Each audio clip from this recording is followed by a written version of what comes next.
변화된 삶의 고백이 있는 간증 프로그램 오직 주만이의 김명인입니다. 우린 누구나 마음 깊숙이 새겨져서 지워지지 않는 상처가 하나쯤은 있는 것 같습니다. 그런데 그런 상처가 어느 날 툭 튀어나와서 나를 몹시 힘들게 할 때가 있죠. 기도를 해도 쉽게 극복되지 않으면 마음이 상해서 그만 또 좌절하게 됩니다. 하지만 하나님께서 이 모든 것을 치유하실 수 있다는 믿음을 갖고 오늘 하루 마음 편히 휴식하는 것도 좋을 것 같습니다. 아름다운 신앙 간증 프로그램 오직 주만이 기분 좋게 시작하겠습니다. 먼저 이 자리 은혜롭게 채워주신 분들을 소개해드릴게요. 춘천 한마음교회 성도님들입니다. 반갑습니다.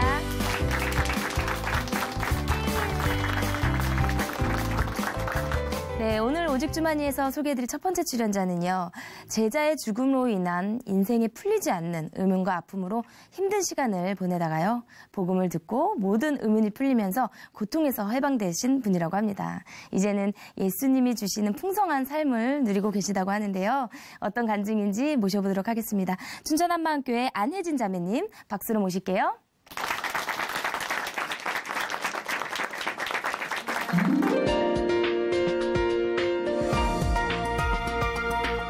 안녕하세요. 춘천 한마음교회 안혜진입니다. 저는 교사인데요. 제자의 죽음으로 풀리지 않았던 인생의 문제를 부활하신 예수님을 만나 단번 해결받고 믿음의 중심을 알게 하신 하나님의 은혜를 나누고자 합니다. 저는 늘 북적북적한 식구 많은 가정에서 1남 3녀 중 막내로 태어났어요. 어렸을 적 할아버지께서는 막내 손녀딸이라고 매일 아침 머리를 곱게 빗어 묶어주셨고 위로 언니 둘과 큰오빠는 막둥이 하며 귀여워해 주었습니다. 유년 시절 3대가 함께 살며 사남매들 속에서 심심할 틈이 없었고 세상은 평화롭고 아름다운 곳이라고 느끼며 자랐어요. 바로 옆 동네에 조그만 교회가 있었지만 워낙 집에서 노는 것만으로도 재미있었고 충분했기 때문에 믿지 않아도 한 번쯤은 가본다는 성탄절 행사 때에도 교회에 가보지 않았어요. 그 당시 저는 교회에 대한 거부감은 딱히 없었지만 그렇다고 특별히 가볼 필요도 못 느꼈습니다. 시간은 흘러 저는 점차 성장하였고 공부는 곧잘해서 광주 교대에 입학하게 되었어요. 이때까지 저에게 교회 가자고 전도한 사람도 없었고 교회는 그냥 나와는 상관없는 곳이라고 생각했습니다. 교대 4학년이 되어 임용고시를 보게 되었고 저는 광주 시내에 첫 발령을 받았어요. 신규 교사로서 만난 첫 제자들은 아직도 눈에 선한데요. 대부분의 신규 선생님들이 그러하듯이 그들에게 선생님이지만 때론 친구처럼, 때론 엄마처럼 정말 많은 에너지와 사랑을 주었습니다. 그리고 그 다음에 4학년 담임교사를 맡게 되었고 특유의 밝은 에너지로 아이들과 함께 했어요.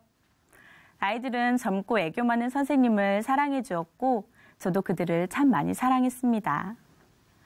그런데 그해 가을에 우리 반에서 제일 성실한 남학생 한 명이 자살을 하는 일이 벌어졌어요. 착한 심성을 타고났고 끼가 넘쳐서 춤도 잘 추고 노래도 잘 부르던 가수가 꿈이었던 아이였습니다. 지금껏 세상은 살만한 곳이야. 세상에는 슬픈 일보다 기쁘고 즐거운 일이 더 많지.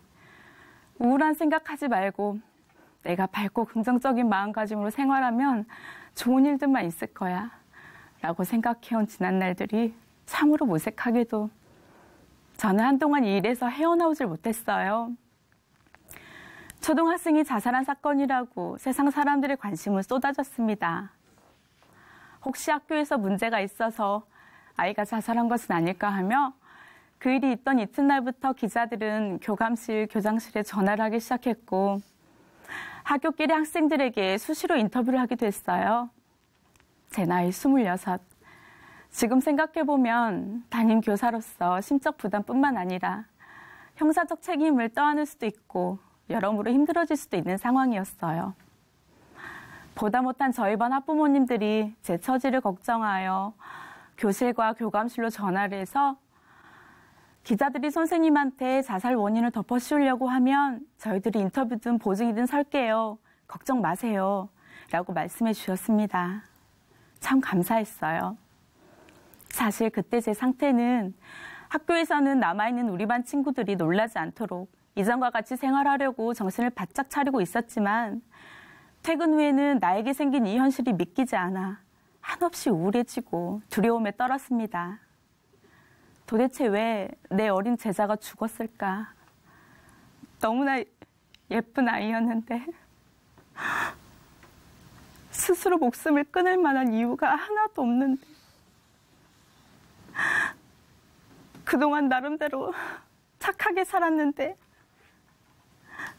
왜 나한테 이렇게 감당하기 어려운 일이 일어난 걸까? 이 세상 일에는 인간인 내가 열심을 낸다고 항상 좋은 결과가 뒤따르는 것은 아니구나. 정말 말도 안 되는 일이 벌어지기도 하는구나. 그럼 뭘까? 눈에 보이지 않는 힘. 미신에서 말하는 사주팔자에 따른 것인가? 기독교에서 말하는 하나님의 뜻인가? 이런저런 생각에 매일 밤 잠을 이루기 힘들었어요. 그러던 중 애써 밝게 생활하던 저에게 평소 독실한 크리스천이셨던 학년 부장 선생님께서 성경책 한 권을 사주시며 교회 가보는 게 어떻겠냐고 제안하셨어요. 저는 부장님 교회로 가면 왠지 성실하게 다녀야 할 것 같아서 그냥 제 친한 친구가 다니는 교회로 출석하겠다고 했습니다. 제자 일을 겪으면서 세상에서 일어나는 일에는 내 힘, 사람의 힘만으로는 안 되는 것이 있는 것 같다라는 느낌이 들었었고 치유되지 않은 제 아픔을 하나님이라면, 그분이라면 안아주시지 않을까 하는 막연한 기대감 때문이었어요. 그리고 며칠 후 저는 교회에 가게 되었고 신앙생활을 시작하게 되었습니다. 신앙생활이 익숙해져 가던 즈음 제가 근무하던 학교 선배 선생님이 소개팅을 제안했고 지금의 남편을 만났어요.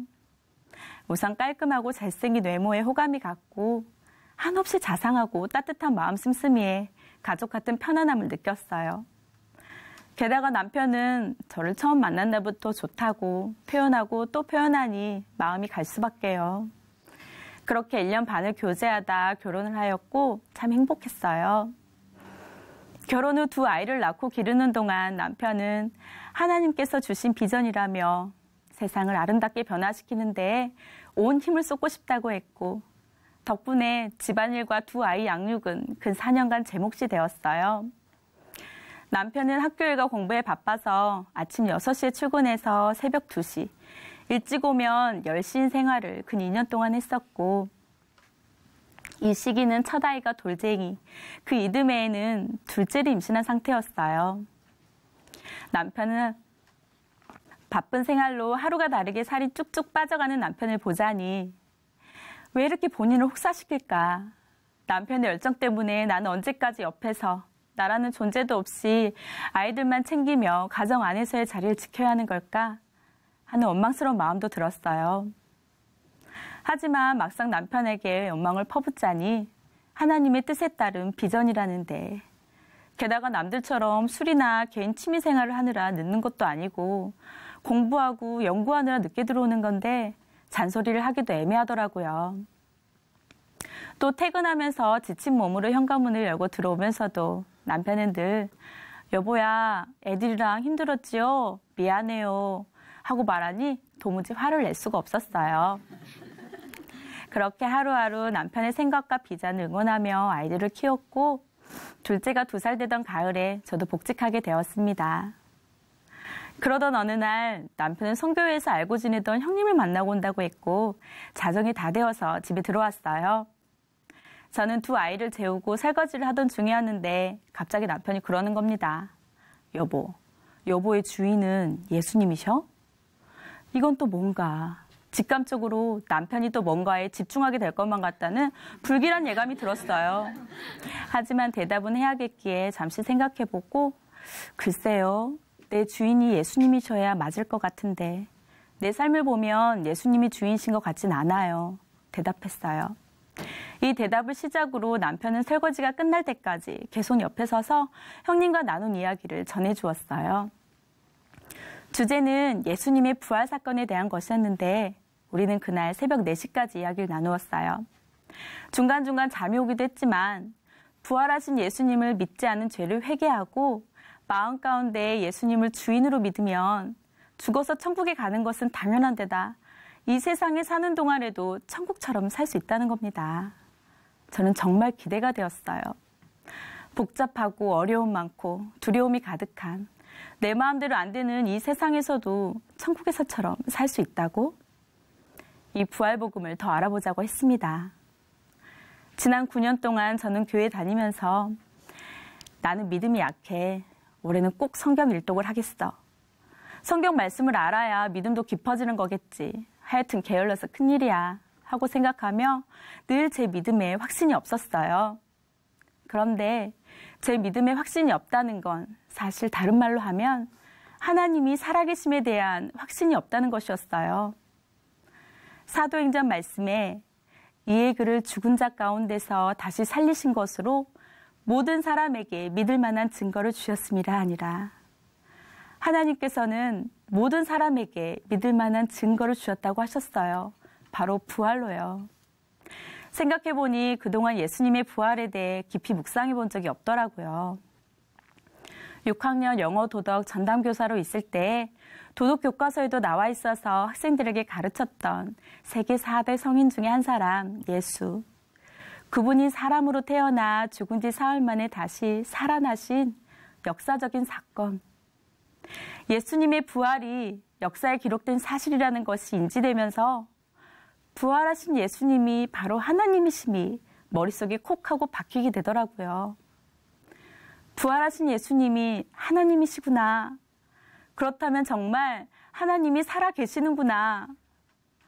부활하신 예수님이 하나님이심을 믿고 성경 말씀을 보니 이제는 모든 말씀에 아멘이 절로 되고 다 저에게 해주시는 말씀으로 들렸어요. 성경을 학교 공부하듯이 공부해야 하는 것을 알던 저에게 교회 다닌 지 난생 처음으로 성경 말씀이 어렵지 않고 읽는 족족 마음에 콕콕 박히는 게 너무 감사한 거예요. 거대한 해일로 온 바다가 깊은 곳에서부터 뒤엎어지듯 제 신앙 전체가 새롭게 탈바꿈된 사건, 바로 예수님의 부활이었습니다.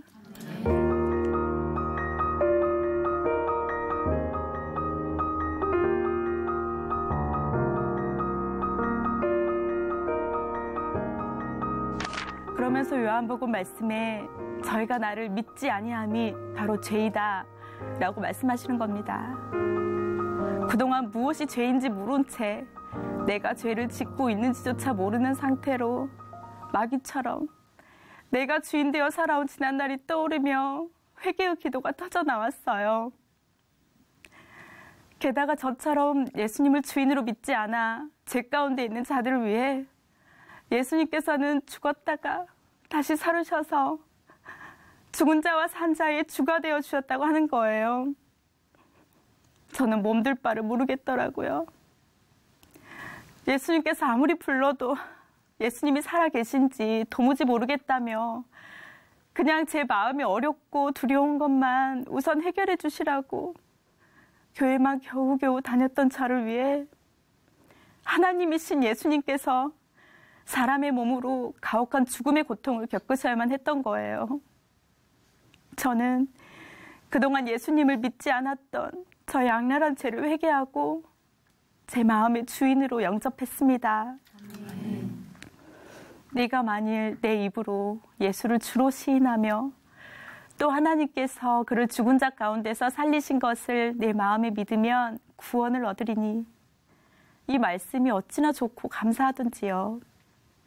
하나님께서는 제가 잘 알아들을 수 있게 너무나 명료한 방법으로 저를 다시 살려주셨어요.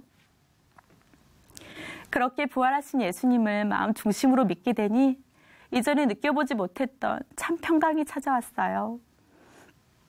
제가 처한 상황을 제 중심으로 보지 않고 하나님의 눈으로 보게 되었고 학교에서나 가정에서나 담대하게 생활할 수 있었어요. 그리고 신앙생활하며 치유되었다고 생각했던 제자의 자살로 인한 상처가 그동안 제 의지로 덮어왔음을 깨닫게 되었어요. 저는 제자의 죽음 이후 단 한 번도 그 일을 회상해내지 않았더라고요. 또다시 우울해하고 두려워할까 봐 애써 제 상처를 모른 척하고 덮어둔 것이었어요.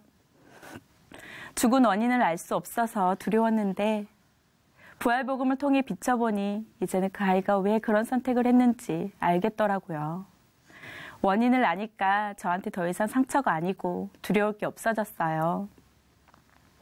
빛이 어두움에 빛이 돼 어둠이 깨닫지 못하더라. 이 세상은 어둠이요 세상의 왕 마귀가 어린 제자에게 역사한 것이었어요. 진즉 부활복음에 눈떠 영적으로 깨어 있었더라면 사랑스러운 제자가 마귀에 휩쓸려 죽진 않았을 텐데 지금 이 순간에도 힘쓰고 있을 마귀를 생각하니 한시가 급하게 느껴졌어요. 어린 제자들에게 부활복음을 간단 명료하게 전해야겠다는 다짐을 하고 실천에 옮겼어요. 하루는 받아쓰기 시험을 보던 날이었어요. 우리 반 여학생 중에 한 명이 1번부터 얼굴이 빨개지며 쓰지 못하고 있더니 결국 시험이 끝나자 울기 시작하더라고요. 그런 아이를 저는 달래주려고 가까이 갔지만 아이는 눈길을 주지 않고 울기만 했어요. 그러다 제가 예수님이 부활하셨어. 그분이 하나님이셔. 부활하신 예수님을 내 주인으로 모시면 구원해 주신대. 라고 말하자 아이는 말문을 열더라고요. 선생님, 저도 울기 싫은데 자꾸만 계속 눈물이 나와요. 이 말을 듣고 부활하신 예수님을 주인으로 모시면 언제나 네 안에서 너와 함께 해주셔. 아주 담대해진단다. 라고 말해 주었습니다. 아이는 그제서야 울음을 그치며 제게 꼭 안기더라고요. 어느 날은 우리 반 남학생 한 명이 오전 내내 친구들을 바꿔가며 싸우더라고요. 1학기 내내 상담하고 지도했지만 큰 효과를 보지 못했던 터라 그림을 그려가며 부활하신 예수님을 전했어요. 이 친구와 마지막에 싸웠던 친구까지 2명에게 전하기 시작한 복음은 어느새 5명이 모여들어 듣게 되었는데요. 복음을 다 듣기 전에 아이들은 엄마 아빠와 헤어지는 게 싫어서 천국보다 세상이 더 좋다고 하거나 천국에 가면 이도 안 닦아도 된다며 정말 가보고 싶다고 하였고 지옥에 가면 얼마나 무서워요? 하고 물어보기도 하였습니다. 그리고 부활하신 예수님에 대해 전해 듣고는 기쁜 마음으로 예수님을 주로 시인하게 되었어요. 한없이 맑고 깨끗한 어린 영혼들에게 부족한 저를 통해 역사해 주신 하나님께 정말 감사했습니다. 이후 저는 우리 반 안에서 소그룹을 형성하여 방과 후에 복음을 전하고 있는데요. 하나님의 은혜 가운데 우리 반 전체가 예수님을 주인으로 믿는 자가 되었답니다. 최근에는 작은 언니에게 복음을 전했어요. 언니야, 내가 진짜를 알아버렸어. 하며 부활하신 예수님을 전했어요. 언니는 이야기 중간중간 불편함을 표현하였고 제가 이전과는 너무 달라졌다고 하며 서운해했어요. 저는 보이는 것은 잠깐이요, 보이지 않는 것은 영원합니다.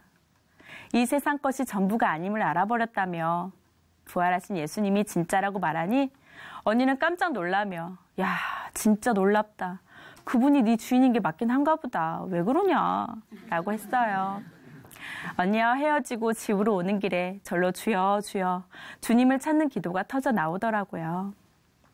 예수님께서 언니 마음문 앞에 서 계시는데 그 사실을 모른 채 예수님을 부인하고 있는 불쌍한 우리 언니, 그리고 그 가정에 부활의 역사가 이루어지게 간절히 기도했어요. 이후 친척 동생의 결혼식장에서 만난 언니는 형부와 요즘 푹 빠져있는 볼링 동호회에 우리 부부가 가입하고 개인공을 구입하면 예수님을 한번 알아보겠다고 하는 겁니다. 우리 부부는 너무 기뻐하며 당장 공 맞추러 가겠다고, 볼링 치고 나서 매번 이야기 나누면 되겠다고 했어요. 기도하면 응답해 주시겠다던 하나님, 제 안에 살아계셔서 역사하시는 그분을 어찌 찬양하지 않을 수 있겠어요? 저는 이제는 부활하신 예수님을 만나 마음의 문제를 완전히 해결받고 예수님의 부활을 전하는 사명자의 삶을 살게 되었습니다. 제 안에 살아계신 예수님, 사랑합니다. 감사합니다.